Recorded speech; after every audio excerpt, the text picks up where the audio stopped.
Hello everyone. ഇന്നത്തെ dish കണ്ടപ്പോൾ തന്നെ എൻ്റെ പേര് നിങ്ങൾ കണ്ടപ്പോഴേ മനസ്സിലായില്ലേ എവിടെ നിന്നാണെന്നുള്ളത്? നമ്മുടെ മൈസൂരിൽ നിന്നുള്ളതാണ്. മൈസൂർ ബോണ്ട.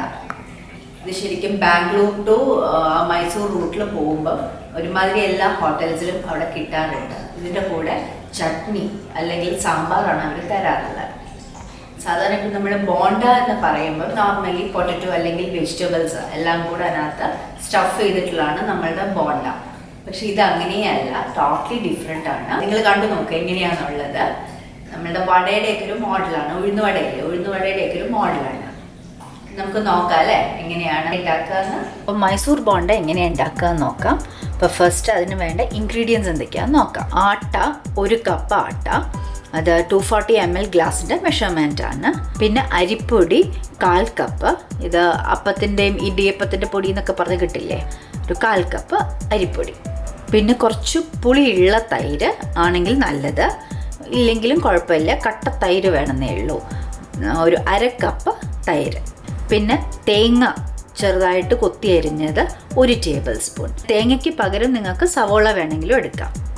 ഇഞ്ചി ചെറുതായിട്ട് അരിഞ്ഞത് 1/2 ടീസ്പൂൺ. ജീരകം 1/2 ടീസ്പൂൺ. പച്ചമുളക് 1-2 എണ്ണം, അതും ഇതേപോലെ ചെറിയതായിട്ട് അരിഞ്ഞത്, നമ്മൾ വടക്കൊക്കെ അരിയുന്ന പോലെയാണ്. പിന്നെ ബേക്കിംഗ് സോഡ 1/2 ടീസ്പൂൺ. മല്ലിയില 2 ടേബിൾ സ്പൂൺ.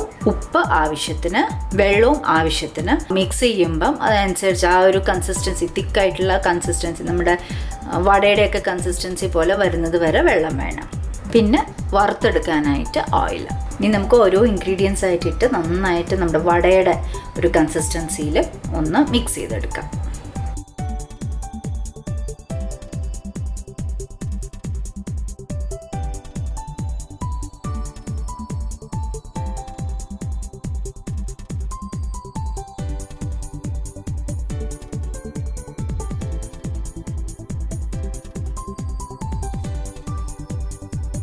അങ്ങനെ നമ്മളുടെ ബാറ്റർ ഇപ്പോൾ റെഡിയായി, എല്ലാം കൂടെ ഒന്ന് മിക്സ് ചെയ്ത് വെച്ചു. ഇനി ഒന്ന് ഫ്രൈ ചെയ്തെടുക്കാം.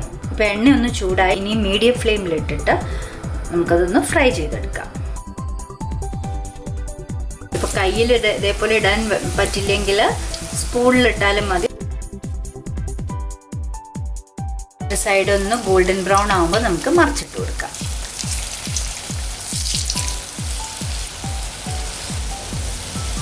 എപ്പോഴും ഒരു മീഡിയം ടു ലോ ഫ്ലെയിമിൽ ഇട്ടാൽ മതി. ഇത് വറക്കുന്ന കൂട്ടത്തിൽ അകം കൂടെ നമുക്ക് നന്നായിട്ടൊന്ന് വെന്തും കൂടെ കിട്ടാനുണ്ട്. 2 സൈഡും ഗോൾഡൻ ബ്രൗൺ ഒക്കെ ആയി. ഇനി മാറ്റാം. അങ്ങനെ മൈസൂർ ബോണ്ട ഇവിടെ റെഡി. ഇതിൻ്റെ കൂടെ കഴിക്കുന്ന കോമ്പിനേഷൻ ചട്നി അല്ലെങ്കിൽ സാമ്പാറാണ്. ഈവനിങ് സ്നാക്കിന് പെട്ടെന്ന് നമുക്ക് ഉണ്ടാക്കാൻ പറ്റില്ലേ. അപ്പോൾ ഇതെല്ലാവരും ട്രൈ ചെയ്യുക. Curry and spices Ranju zone എല്ലാവരും കാണുക. ലൈക്കും ഷെയറും ചെയ്യാൻ മറക്കരുത്. അതേപോലെ സബ്സ്ക്രൈബ് ചെയ്യാത്തവർ ഒന്ന് സബ്സ്ക്രൈബും കൂടെ ചെയ്യണേ. Thank you.